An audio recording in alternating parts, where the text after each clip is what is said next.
Are you tired of chasing happiness, only to feel more lost and frustrated? What if the key to true peace lies in letting go and embracing life as it is? In this video, we'll explore powerful Stoic principles that will help you stop forcing life and start living with purpose, clarity, and joy. Stay until the end to uncover the principle that could completely shift your perspective and transform your happiness. Number 1. Distinguish between what's up to you and what isn't. Here's a hard truth: you're not in control of everything. And that's okay. One of the most liberating ideas in Stoic philosophy is understanding what's within your power and what isn't. Seriously, take a second and let that sink in. Most of us spend so much time tangled up in things that are completely outside our sphere of control, and it's exhausting. But once you get this concept, it's like a weight lifts off your shoulders. So, how do you know what's up to you? Let's break it down. The Stoics say that your thoughts, choices, and actions are within your control. That's your turf. Everything else, other people's opinions, random events, the weather, is not. It's like being in charge of a garden. You can decide what to plant, how often to water, and how much sunlight the plants get. But you can't control the rain or whether a squirrel decides to dig up your tulips. Trying to micromanage those external factors? That's a fast track to frustration. But here's where it gets tricky. Sometimes, life blurs the lines, and we start obsessing over stuff we think we can control but really can't. Maybe you keep replaying a conversation in your head, thinking you could have said something differently to change the outcome. Guess what? That moment is gone, and so is your chance to rewrite it. The only thing you can control now is how you respond and what you learn from it. Anything beyond that is just wasted energy. It's also important to note that knowing what's in your control doesn't mean you stop caring about the things that aren't. It's not about shrugging and saying, "Oh well, not my problem." Instead, it's about focusing your energy on what truly matters and where you can make an impact. Think about it like this: if you're stuck in traffic, you can't control how fast the cars around you move, but you can control whether you sit there fuming or use the time to listen to your favorite podcast. One choice leaves you stressed, the other? Relaxed and maybe even a little smarter. The thing is, our brains love to trick us into thinking we can control more than we actually can. It's a survival mechanism, in a way. If we feel like we're in charge, we feel safer. But life doesn't play by those rules. It's unpredictable, chaotic, and sometimes downright unfair. The Stoics didn't deny that, they embraced it. Instead of fighting the chaos, they worked on building inner peace by focusing only on what they could influence. This mindset shift takes practice, though. You don't wake up one day magically immune to frustration or anxiety over things outside your control. It's a daily effort, like working out a mental muscle. When something stressful happens, pause and ask yourself, is this up to me? If the answer is no, let it go. Sounds simple, but it's not always easy. Your mind will resist. It'll want to grab on, to fixate. That's okay. Just gently remind yourself to focus elsewhere. When you start to live this way, something incredible happens. You free up mental and emotional space. Instead of being consumed by worry or anger over things you can't change, you channel that energy into things you can: your goals, your habits, your relationships. It's like decluttering your mind. Suddenly, everything feels lighter, clearer. And here's the best part: this isn't about giving up or being passive. It's about being smart with your energy. The more you focus on what's within your power, the more empowered you actually become. Life might still throw curveballs, but they don't knock you off balance as much. You're anchored in something steady, your own ability to choose your response. So, the next time life feels overwhelming, remember this: you don't have to carry it all. Figure out what's yours to hold and what isn't. Then, let go of the rest. Not with bitterness, but with grace. It's not defeat, it's wisdom. Number 2, view life as cyclical, with room for renewal and recovery. Life isn't some straight, unbroken line we're all supposed to follow. It's more like a loop, a series of seasons that ebb and flow, rise and fall. But here's the thing, most of us are stuck thinking it's all about constant growth, about moving up and never slowing down. That's exhausting, isn't it? What if instead, you saw life as a cycle, full of moments to build, moments to pause, and moments to start fresh? It's not about forcing yourself to be on all the time, it's about embracing the rhythm of things. Think of life like breathing. There's the inhale, full of action and energy, and the exhale, the release, the calm. Both are necessary. Imagine trying to inhale forever, eventually, you'd suffocate. Yet, so many of us live that way, always pushing, always striving, never giving ourselves the grace to exhale, to rest. The Stoics got this. They understood that life has seasons, times for hustle and times for healing, times to push forward and times to sit back and take stock. Now, here's the kicker, when you truly accept this cyclical nature, you stop panicking when things don't go your way. You realize that a downturn isn't the end, it's just part of the process. Think of winter. It's cold, it's tough, and yet it's essential. Trees lose their leaves not because they've failed, but because they're preparing for renewal. In the same way, when life feels barren or you're in a slump, it's not the end of the world. It's a signal that maybe, just maybe, it's time to rest and regroup.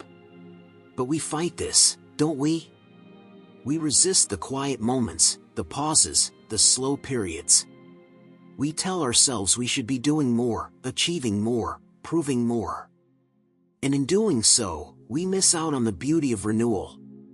Because renewal requires space.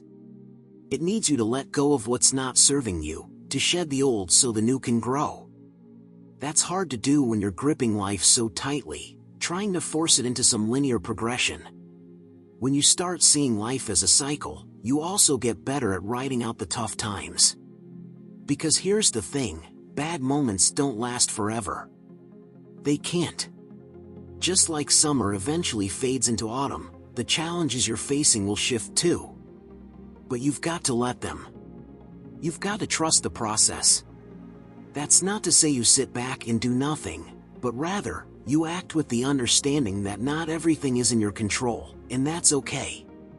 Another cool part of this perspective? It frees you from burnout.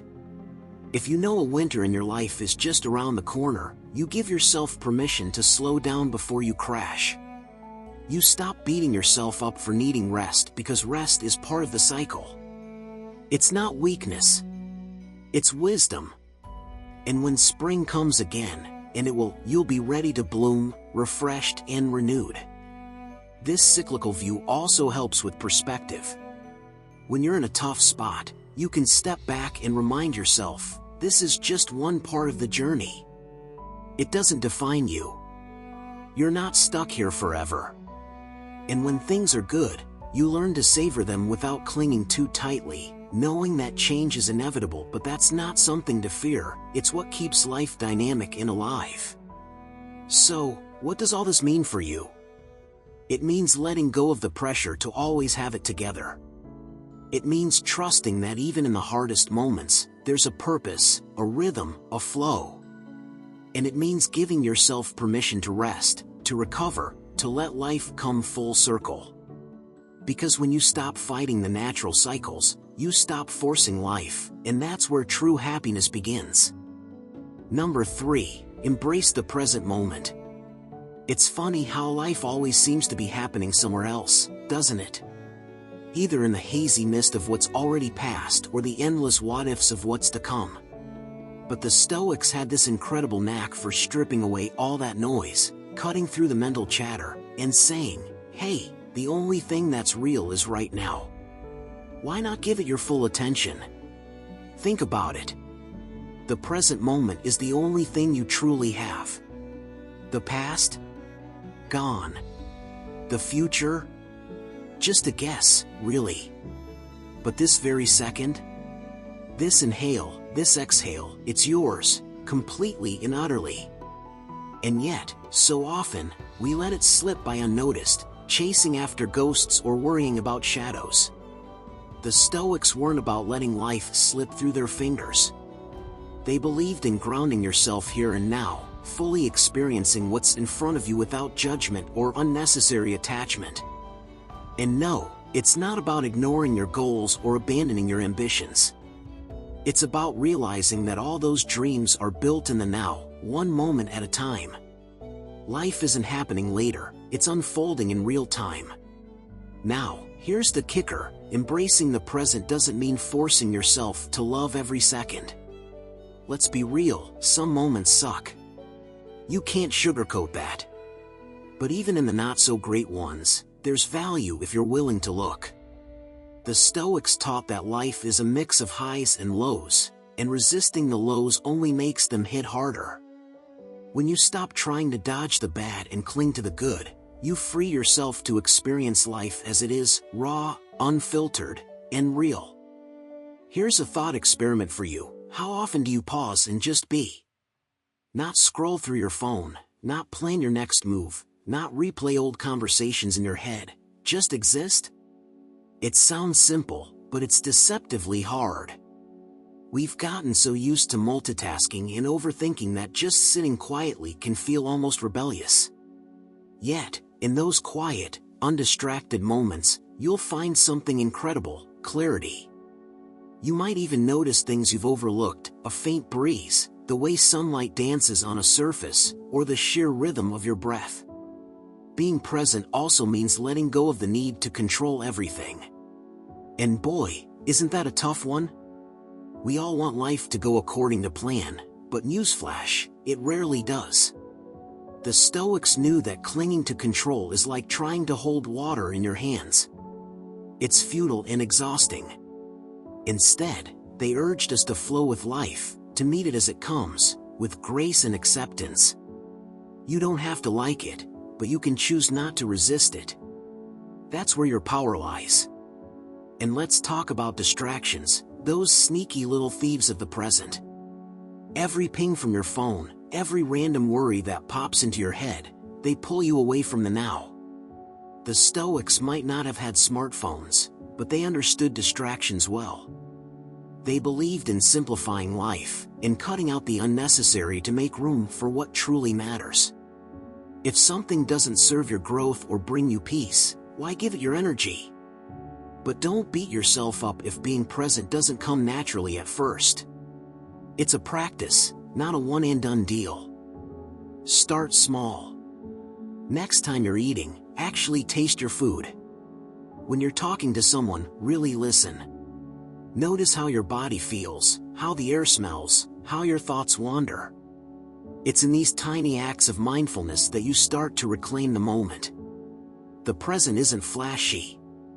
It doesn't shout for your attention like the past or the future. But it's here, quietly waiting for you to notice. And when you do, you'll realize something amazing. Life isn't something you need to chase or force. It's already happening, right here, right now, in this very moment.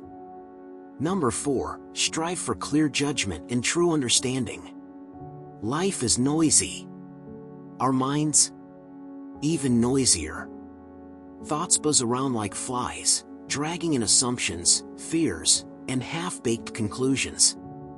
And in all that mental chaos, it's easy to lose track of what's real. The Stoics had a remedy for this: clear judgment and true understanding. Sounds lofty, but it's not some mystical, out-of-reach concept. It's about stripping away the fluff and seeing things as they are, not as we wish they were, or fear they might be. Clear judgment begins with asking yourself, am I reacting to the world, or to the story I'm telling myself about the world? That's a tough one, isn't it? We all do it. Something happens, and before we even take a second to really look at it, our minds are off to the races, spinning a narrative. It's like seeing a shadow on the wall and immediately assuming there's a monster lurking around the corner. But often, it's just a shadow, nothing more, nothing less. So how do you cut through the noise? Start with a pause. When emotions are running high, or something feels overwhelming, just stop for a moment. Breathe. Let the dust settle. Then, look at the situation with fresh eyes. What's actually happening here? What do you know for sure, without guessing or assuming? That pause, that little bit of distance, is where clarity starts to emerge. The Stoics also believed that clear judgment requires honesty, brutal honesty, if we're being real. It's not enough to just see things as they are, you have to be willing to confront uncomfortable truths. That means admitting when you're wrong, recognizing your own biases, and questioning beliefs you've held onto for years. Yeah, it's not fun. But it's necessary. You can't understand the world, or yourself, if you're too busy clinging to illusions. And let's not forget about true understanding. This isn't just about collecting facts or being smart. It's deeper than that. It's about wisdom, knowing how things connect, why they matter, and what they mean in the grand scheme of life. It's about digging below the surface and not settling for easy answers. True understanding isn't flashy or quick. It takes time, effort, and a willingness to be humbled by how much you don't know. Here's the kicker, though. True understanding also means accepting that some things will never make perfect sense.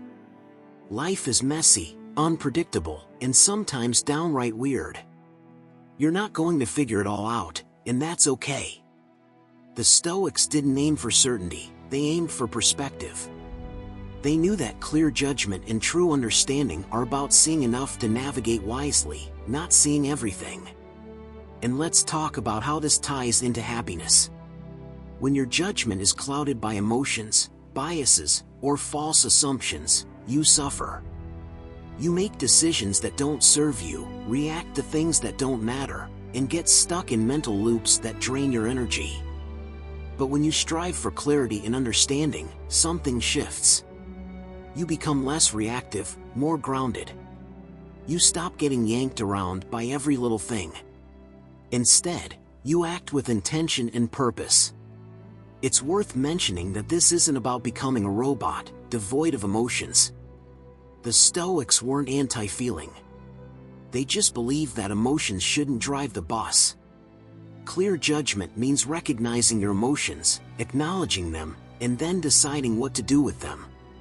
True understanding means knowing when to follow your heart and when to let your head take the lead. The beauty of this principle is its simplicity. It's not about memorizing complex philosophies or mastering intricate techniques. It's about slowing down, paying attention, and thinking deeply. It's about being curious, questioning everything, including yourself, and staying open to what you find. In the end, striving for clear judgment and true understanding isn't a destination. It's a practice, a way of approaching life. Some days, you'll get it right. Other days, you'll miss the mark. That's fine. What matters is that you keep showing up, keep asking questions, and keep peeling back the layers to see what's really there. Because the closer you get to the truth, the freer and happier you'll be. Number 5, align your actions with your nature and community. You ever feel like you're running a race you didn't sign up for? Like you're chasing something, but deep down, you're not even sure if it's what you really want? That's the trap so many of us fall into. We get caught up in someone else's version of success, trying to fit ourselves into a mold that doesn't feel right. And you know what? It's exhausting. The Stoics had a better way: align your actions with your true nature and the needs of your community. Let's break that down. First, your true nature. What does that even mean? It's about being honest with yourself, understanding what really drives you. Not what should drive you or what you've been told is important, but what actually lights you up. For some, it's creating, building, or solving problems. For others, it's connecting, nurturing, or exploring. The point is, we're all wired differently, And that's okay. The Stoics believed we each have a role to play in the grand tapestry of life, and forcing yourself into a role that doesn't fit? That's a one-way ticket to misery. But here's the thing, finding your nature isn't always easy. It takes a bit of soul-searching, a willingness to strip away all the noise and expectations. It's about asking, what feels right for me? Not what feels easy or what looks good on paper, but what feels right. And once you figure that out, aligning your actions with it becomes a lot clearer. You stop wasting energy on things that don't matter and start focusing on what truly resonates with who you are. Now, let's talk about the second part, your community. Humans aren't meant to live in isolation. We're wired to connect, to contribute, to be part of something bigger than ourselves. But in today's hyper-individualistic world, it's easy to forget that. We're so focused on doing me that we forget the joy that comes from lifting others up, from working together toward a common goal. The Stoics knew this too. They believed we're all interconnected, like the limbs of a single body. When one part thrives, the whole thrives. So, aligning your actions with your community doesn't mean losing yourself or sacrificing your individuality. It means finding a balance.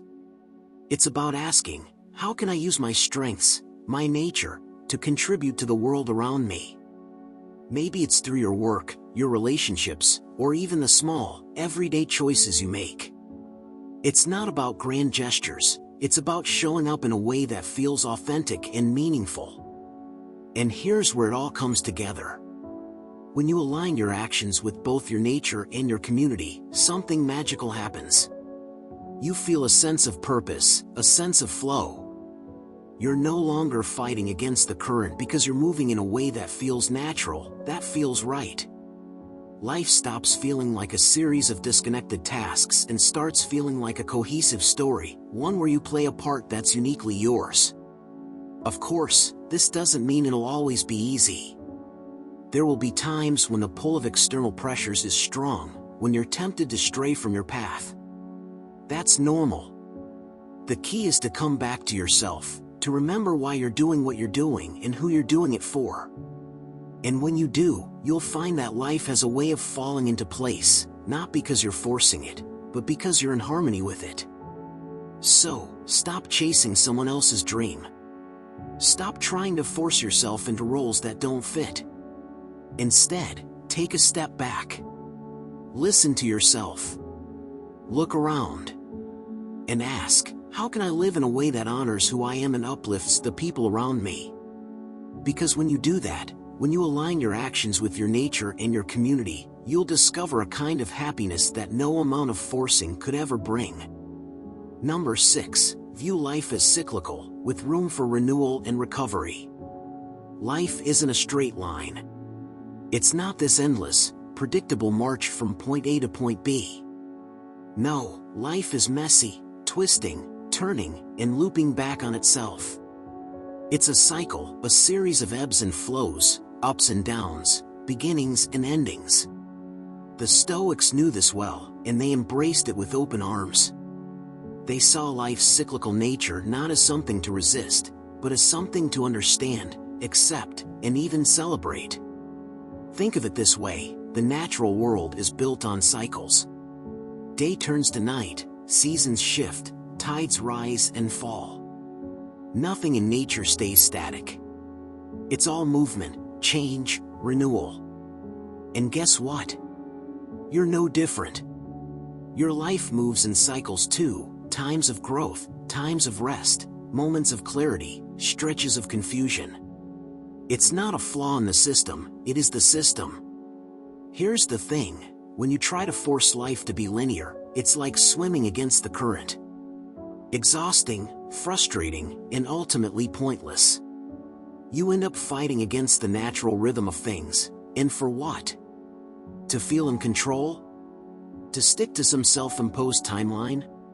The Stoics would tell you to pause, take a breath, and ask yourself if all that forcing is really worth it. The beauty of viewing life as cyclical is that it gives you permission to let go. It allows you to step back and say, okay, This is where I am right now, and that's okay. You're not meant to be in full bloom all the time. Sometimes, you're in a season of planting seeds. Other times, you're lying fallow, waiting, recovering. And those quiet, seemingly unproductive moments, they're just as important as the bursts of energy and success. It's in these pauses, the lulls, the down cycles, that real renewal happens. Think of it as a reset, a chance to gather strength for what's next. But here's the catch, you have to allow it.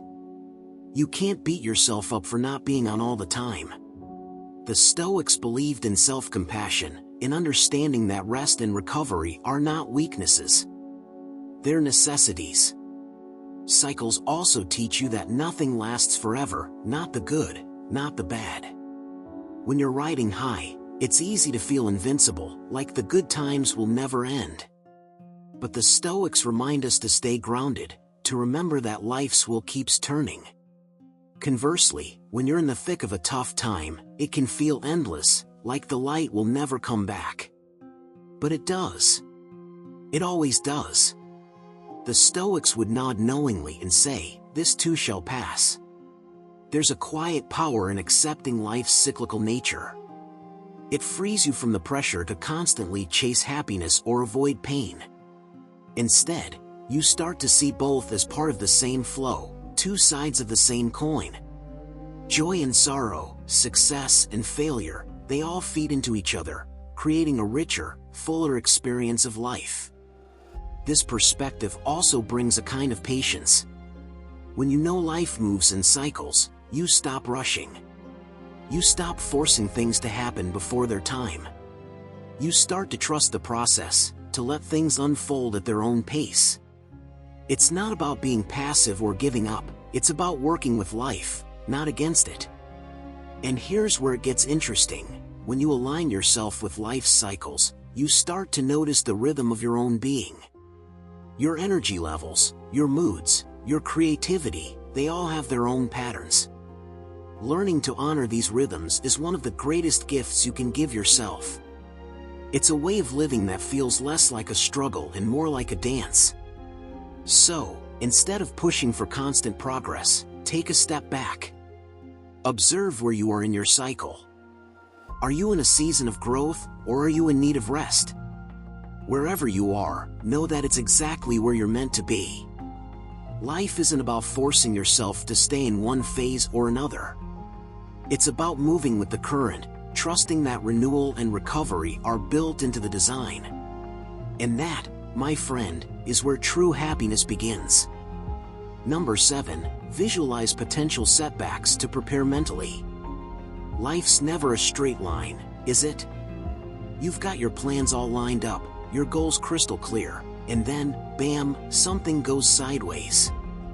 It's not a matter of if things will go wrong, but when. That's just how life works. The Stoics knew this and had a practice that's equal parts sobering and empowering, visualizing setbacks. It's not about being pessimistic or dwelling on negativity. It's about mentally rehearsing life's curveballs so you're ready when they inevitably come flying at you. Imagine this, you're on a path, and you know there are rocks, potholes, and branches ahead. Wouldn't it be smarter to think about how you'll handle them before you start walking? That's the idea here. The Stoics called it premeditatio malorum, which translates to the premeditation of evils. Fancy name, but the concept is simple. Think about what could go wrong, not to scare yourself, but to make sure you're prepared. Let's break it down. Start by picturing your goals or plans. Now, ask yourself, what could realistically derail this? Not in a doom and gloom way, but with a calm, analytical mindset. Picture the hurdles, the delays, the unexpected twists. Maybe you'll encounter resistance, make mistakes, or face rejection. Let those possibilities play out in your mind, one by one. At first, this might feel uncomfortable. Most of us like to focus on the positive, imagining everything working out perfectly. But ignoring setbacks doesn't make them go away. It just leaves you more shocked and unprepared when they show up. When you visualize setbacks, you take back control. You go from being caught off guard to being the person who says, I knew this might happen. Here's what I'll do. The key is to approach this exercise with balance. You're not catastrophizing or expecting failure at every turn. You're simply exploring what-ifs. What if your plans take longer than expected? What if resources run low? What if you face criticism or doubts? Instead of letting these questions paralyze you, let them guide you to solutions. And here's where the magic happens. Once you've imagined the setbacks, think through your responses. If this goes wrong, what's my plan? If I hit this roadblock, how do I pivot? This isn't about trying to predict every single possible scenario, it's about building mental resilience.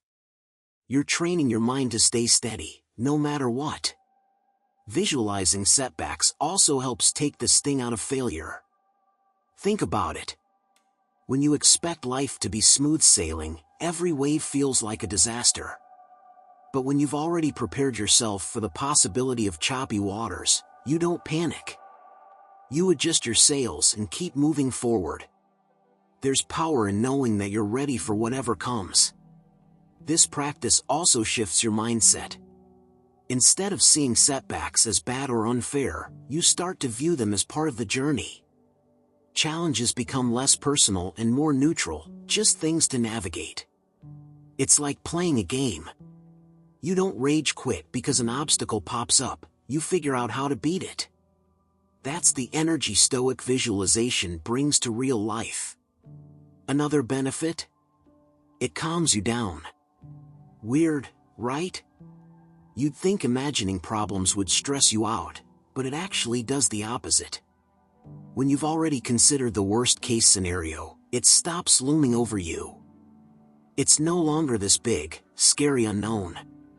You've faced it in your mind, and now you know you can handle it. And let's not forget, setbacks don't just test your plans, they test your character. They're opportunities to practice patience, adaptability, and grit. When you visualize setbacks, you're not just preparing for external challenges, you're strengthening yourself internally. You're building a mindset that says, I've got this, no matter what. So, give it a try. Spend a few minutes each day imagining potential obstacles in your path. Not with dread, but with curiosity and courage. See the setbacks, prepare for them, and then let them go. This isn't about obsessing over what could go wrong, it's about knowing, deep down, that you can handle it when it does. Number 8, love your fate, even the challenges. Loving your fate. It sounds strange, doesn't it? Especially when life throws curveballs your way. Who wants to embrace the tough stuff? The setbacks, the heartbreaks, the moments when nothing seems to go right? It feels almost unnatural, maybe even impossible. But what if it wasn't? What if learning to love your fate, even the ugly, messy parts, was the key to a deeper, unshakable kind of happiness? The Stoics had this idea, this mindset they called amor fati, which means love of fate. Not just accepting what happens, not just tolerating it, but loving it. All of it. The good, the bad, the unexpected, the unfair. They believed everything that happens is part of a larger design, even if you can't see it right now. Sounds idealistic, right? But it's not about blind optimism. It's about shifting your perspective and finding meaning, even in struggle. Let's start with the challenges. Life is full of them, and no matter how much we plan or prepare, we can't avoid them. But here's the thing, challenges don't exist just to trip you up or make your life miserable. They're there to shape you, to sharpen you, to teach you something. Think about it. Would you ever grow if everything was easy? Would you ever discover your strength if you were never tested? The Stoics saw obstacles not as roadblocks, but as stepping stones. Every challenge is an opportunity to become better, wiser, tougher. And when you approach life that way, something shifts. Instead of saying, "Why me?" you start asking, "What can I learn from this?" Instead of feeling like life is out to get you, you realize it's working with you, pushing you to evolve. That doesn't mean challenges magically stop being hard. They're still tough. They'll still knock the wind out of you sometimes. But when you love your fate, you stop resisting them. You start leaning in, knowing they're part of your story. Now, let's talk about the unpredictable nature of life. We all want control, don't we? We want life to follow our script, to go the way we think it should. But it rarely does.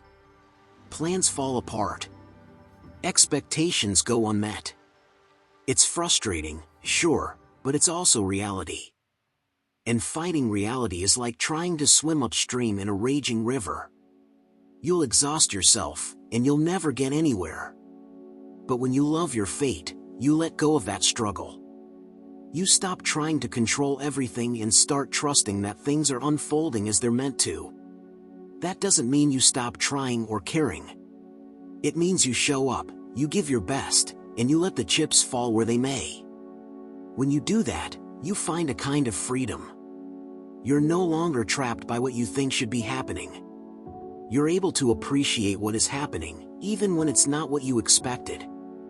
And here's the wild part, loving your fate doesn't just help you deal with challenges, it makes the good moments even sweeter. When you're not constantly wishing for things to be different, you can fully enjoy the moments of joy and peace and connection. You're not stuck in the past, regretting what went wrong, or in the future, worrying about what might go wrong. You're here, fully present, embracing whatever life is giving you. So, how do you start loving your fate? It's not about flipping a switch or forcing yourself to feel something you don't. It's about practice. It's about catching yourself when you start resisting life and asking, "What's this moment teaching me?" It's about reminding yourself that every twist and turn, every high and low, is part of the bigger picture. And it's about trust, trusting that even when you can't see the whole picture, it's still worth loving. Because when you love your fate, even the challenges, life stops feeling like something you're battling against. It becomes something you're living with, flowing with, growing with. And that's where true happiness begins, not in perfection, but in embracing the perfectly imperfect journey. Number 9, practice occasional discomfort to build resilience. Let's be real, life is not always a cushy, comfortable ride. No matter how much you try to bubble wrap your existence, discomfort will find its way in. The Stoics, though, they were way ahead of the game. They didn't just accept discomfort, they leaned into it. They saw it as a teacher, a tool to sharpen their minds and strengthen their spirits. And honestly, there's something powerful about choosing a bit of discomfort on your own terms. Think about it. When you voluntarily step out of your comfort zone, even just a little, you send a message to yourself. It says, "I'm tougher than I thought. I can handle this." You don't need to start with grand, Herculean challenges. The Stoics believed in taking small, deliberate steps, tiny nudges that push you just enough to grow but not so much that you feel overwhelmed. It's like building a muscle. Start light, then add weight as you go. But let's get into why this actually works. When you expose yourself to discomfort, you begin to strip away the fear of it. That fear? It's often worse than the discomfort itself. You spend so much time dreading what might happen that you psych yourself out. By stepping into those moments of unease, you prove to yourself that it's not as bad as you imagined. And even if it is bad, you get through it. You endure. You come out the other side a little bit stronger, a little bit wiser. Resilience isn't built in the moments when everything is smooth sailing. It's forged in the storms. But here's the key, you don't have to wait for life to throw chaos your way. The Stoics would say, why not prepare yourself in advance? It's not about becoming a glutton for punishment or constantly seeking hardship. It's about learning to face challenges with grace when they do appear. When you voluntarily practice discomfort, you start to discover something amazing: how much of what you thought you needed, you don't actually need. The Stoics believed in simplicity and self-discipline, not because they wanted to deprive themselves, but because it helped them see what truly mattered. When you strip away the excess, the fluff, the things you cling to out of habit, you gain clarity. You realize your happiness isn't tied to luxuries or conveniences, it comes from within. Here's another layer to this: practicing discomfort makes the comfortable moments sweeter. When you've gone without, even for a little while, you appreciate what you have so much more. It's like resetting your baseline, reminding yourself not to take things for granted. The Stoics weren't about endless suffering, they were about perspective. And a little discomfort here and there? It's a powerful way to shift your perspective. Now, let's address the elephant in the room: it's not fun. Sure, there's a weird kind of satisfaction in pushing yourself, but discomfort is still, well, uncomfortable. And that's the point. Life doesn't promise you endless ease. By embracing that reality and practicing discomfort in small doses, you train yourself to handle whatever comes your way. You build a kind of mental armor, a resilience that can't be shaken by every little challenge. But don't make the mistake of thinking this is about toughness for toughness' sake. The Stoics weren't trying to prove how hardcore they were. It was never about ego. It was about freedom. When you're not ruled by your fear of discomfort, you're free. Free to take risks, free to grow, free to live fully without constantly looking over your shoulder. So start small. Maybe it's skipping a comfort you usually rely on, or doing something you've been avoiding because it feels hard. Whatever it is, lean into it. Notice how it feels, not just the initial awkwardness, but the pride, the strength, the clarity that comes after. Discomfort isn't the enemy. It's a doorway to resilience, to growth, to a deeper sense of peace. And if the Stoics got one thing right, it's that peace doesn't come from running away. It comes from stepping in, fully and boldly, no matter how uncomfortable it might seem. Number 10. Recognize your connection to the universe. You're not an island. You're not floating through life as some solitary, disconnected from everything else. No, you're part of something much, much bigger, woven into the immense fabric of the universe itself. The Stoics knew this and embraced it fully. They believed that true happiness begins when you realize you're not separate from the world around you. You belong here. You're a thread in the vast, intricate tapestry of existence. Let's get real for a second. How often do you stop and think about your place in the grand scheme of things? Probably not often. We're so caught up in our daily dramas, our personal goals, our own little bubbles, that we forget to zoom out. But when you do, when you really take a moment to step back, it's humbling and strangely empowering. You're not just some random speck, you're part of the flow of the cosmos. The Stoics would tell you that everything is interconnected. From the tiniest atom to the most distant star, it's all part of the same whole. You and I? We're not separate from nature or the universe. We are nature. We are the universe. That sounds heavy, but it's also comforting, isn't it? You're not alone in this. You're deeply, intrinsically connected to something infinite and vast. Now, this connection isn't just some feel-good concept. It's practical. Recognizing your link to the universe shifts your perspective on life. Suddenly, the small stuff doesn't feel so overwhelming. The petty arguments, the missed opportunities, the little annoyances, they shrink in comparison to the immensity of existence. You realize there's so much more to life than the narrow lens you've been looking through. And here's the kicker: when you see yourself as part of the whole, your sense of responsibility changes, too. You're not just living for yourself anymore. Your actions ripple outward, affecting everything and everyone around you. Every choice you make, every word you speak, every little thing you do, it all matters. Not in a stressful, carry the weight of the world kind of way, but in a beautiful, you have an impact kind of way. This connection also brings a deep sense of peace. When you align yourself with the natural flow of life, you stop resisting what is. You stop trying to force things to be a certain way or fighting against the inevitable. The Stoics called this living in accordance with nature.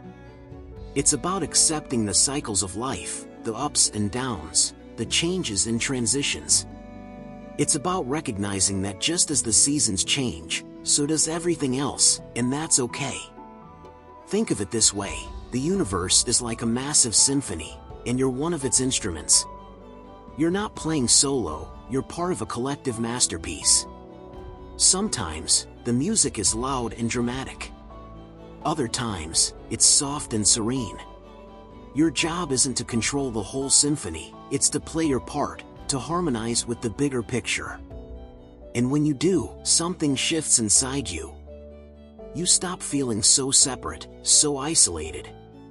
You start seeing connections everywhere, in the people you meet, the challenges you face, the beauty of a sunset, the chaos of a storm. It's all part of the same dance, and you're dancing right along with it. This perspective also helps you handle life's difficulties.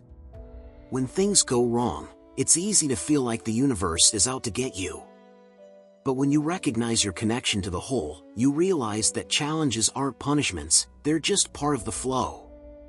They're lessons, opportunities, or simply moments to endure. The universe isn't against you, it's working through you, with you. Ultimately, recognizing your connection to the universe is about humility and awe. It's about realizing that you're small but not insignificant, that you're one piece of a massive puzzle. And when you see yourself this way, life feels a little less heavy, a little more meaningful. You're not here by accident. You're here to play your part, to contribute to the whole, to be part of something bigger than yourself. So, stop trying to force your way through life as if it's all up to you. Trust the symphony. Trust the flow. Trust that you're exactly where you're supposed to be, part of something infinite, eternal, and extraordinary.